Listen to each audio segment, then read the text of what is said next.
ठीक है जी। मेहमान मेरे साथ मौजूद हैं, आपसे मुलाकात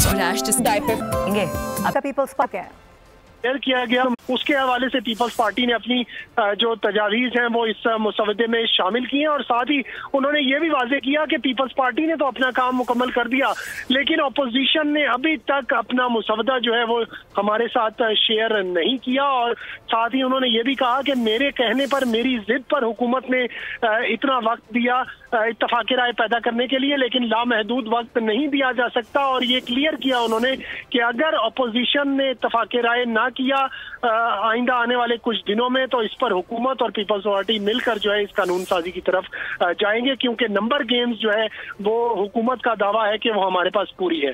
जी सही, ठीक है। इस हवाले से आगाह करने के लिए फहद बहुत शुक्रिया, आपका अहम डेवलपमेंट है।